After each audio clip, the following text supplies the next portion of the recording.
There are jobs you like doing in the whole of the school life, and there are jobs that you just think, oh God, got to be done, but they are not particularly nice jobs to have to do.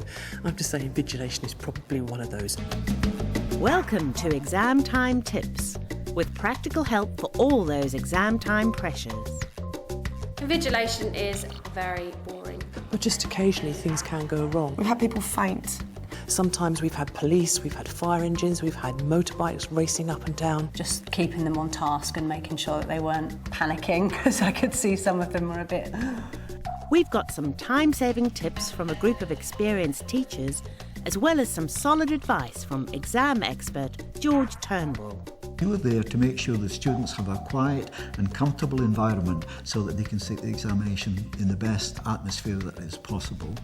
Everything you need to know to prepare yourself and your students before, during and after exam time. I really do hesitate to give advice to teachers as to what they should do because they know their own students. But in general terms, cramming is obviously not a good idea. They should be consolidating, I think, examination technique, perhaps looking at some past questions and taking the opportunity for the students to ask the questions about how do you do this, how do you do that, or I'm confused by this. But I think the way the students use the time is the most important factor. All they see is the number of examinations they've got ahead of them and they just worry. Pupils, sometimes you wouldn't even expect that they would actually express those levels of stress, who had been very calm, hard-working, diligent students up until that time, who suddenly began to lose it, probably. Biggest problem students have is time management. And what I say to them is there's something called the 10-minute rule. Go to the room for 10 minutes. And in that 10 minutes, work. Don't do anything else. Don't make a phone call. Don't text anybody. Don't play with a cat. Don't look out the window. But work in the 10 minutes. Have a break for 10 minutes and then go back for 10 minutes. Have another break, back for 10 minutes. Increase the working times into 20, 30 minutes, keeping the breaks to 10 minutes or less.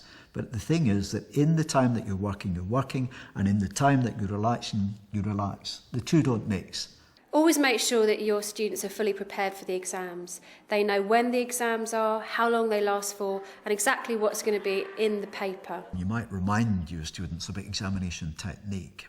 If they've only got 10 minutes left in the examination because they haven't kept completely to time, and it's a 30-minute question they're going to attempt, don't do it as if it is a question that you've got 30 minutes to complete.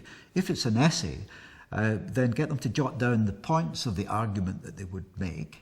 And if it's mathematics or science, jot down the formula that they would use. And they'll get more marks that way in 10 minutes than they would if they approached the question as though they had the full 30 minutes.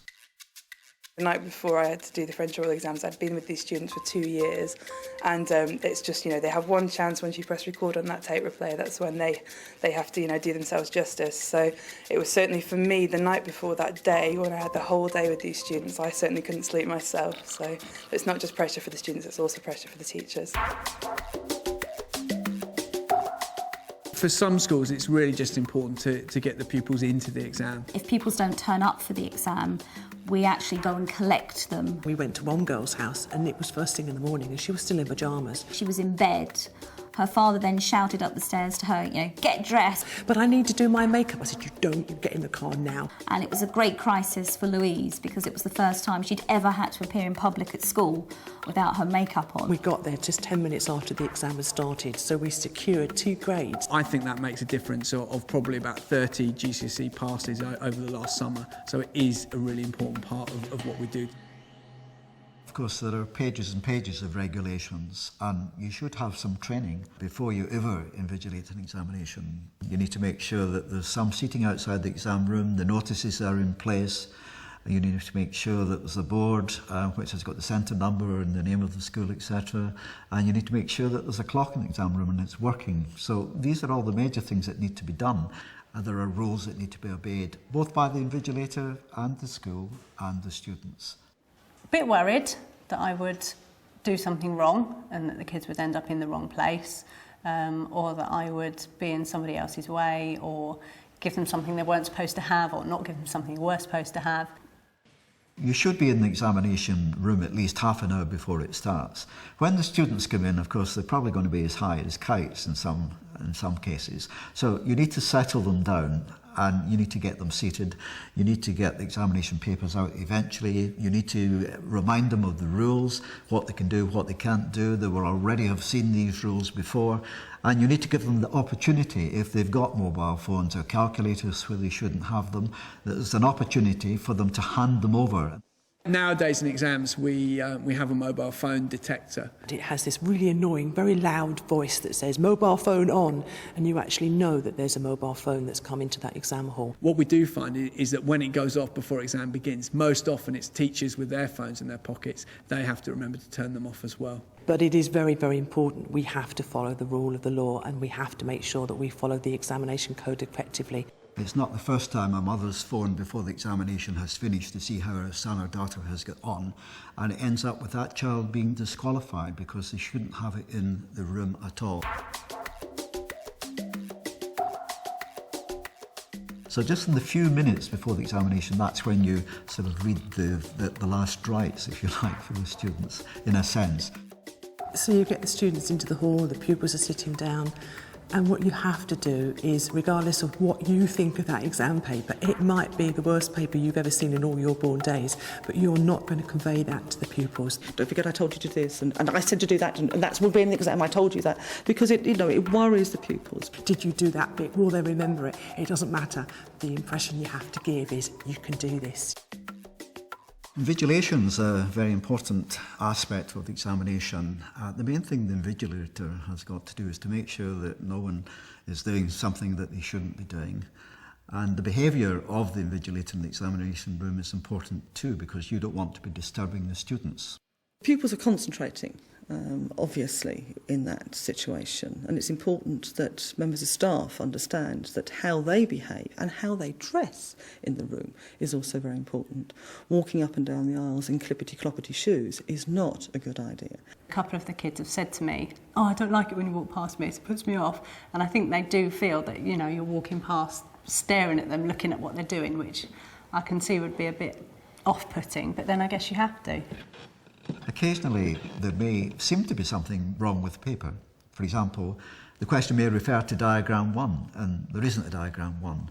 Now, you can't take any action other than informing the exams officer through the telephone that you're allowed to have in the room, and they need to relate that information back to the examining board to get advice. Under no circumstances should you give any instructions.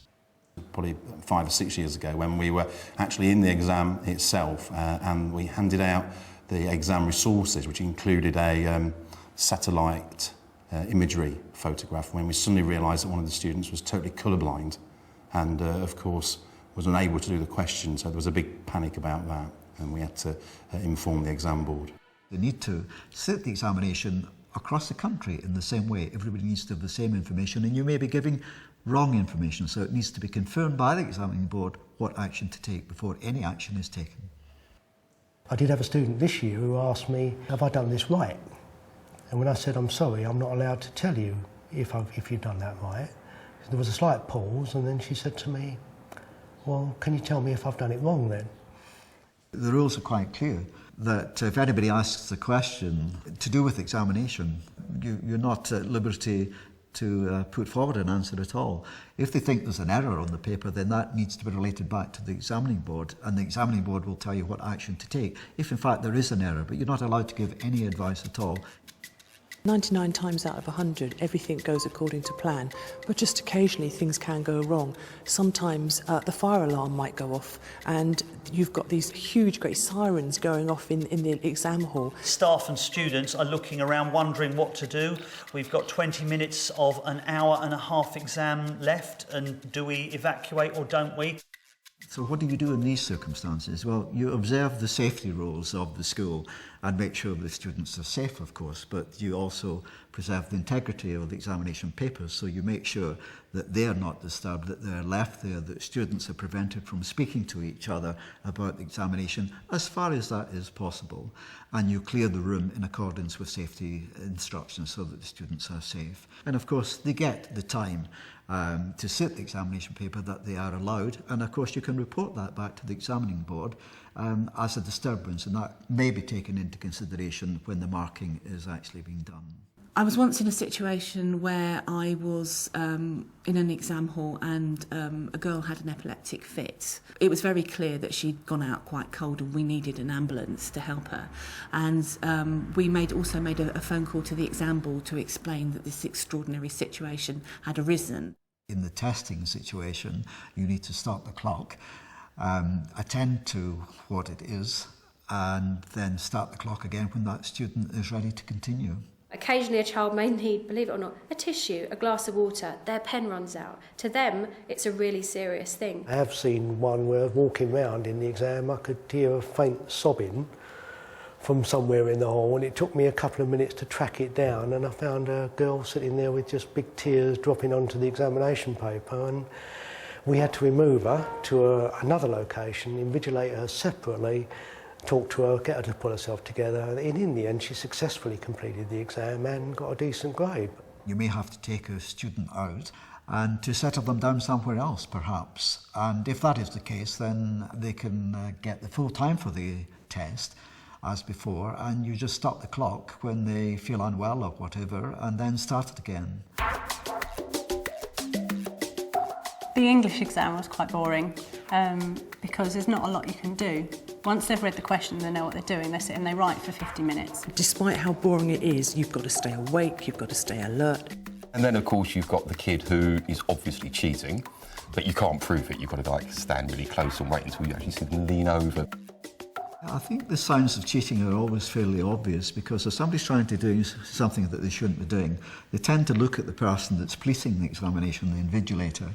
So if you find somebody looking at you continuously through the examination, I think that's an area to watch. We have had students in the past who've referred to notes in their pocket. We have had people who've had a calculator on their watch that they've used, and you do have to be alert.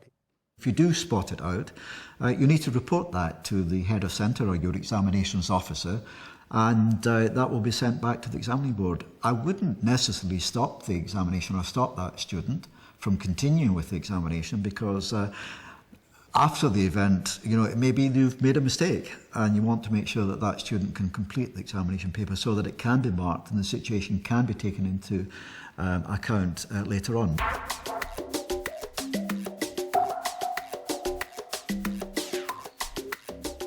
Finishing the examination is as important as starting the examination, because you need to make sure that the scripts have been completed with the information on the front, with the name of the student, their candidate number and the centre number, and you need to make sure you get every script. And to make sure that if there are any additional sheets of paper have been used, that they are with a treasury tag attached to the original script. And again, they need to have the name and the candidate number, etc. on that, because there are millions and millions of scripts go back to examining boards.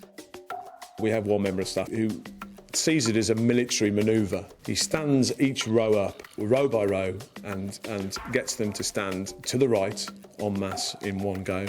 He then gets them to turn 180 degrees to their left, and then he marches them out one by one.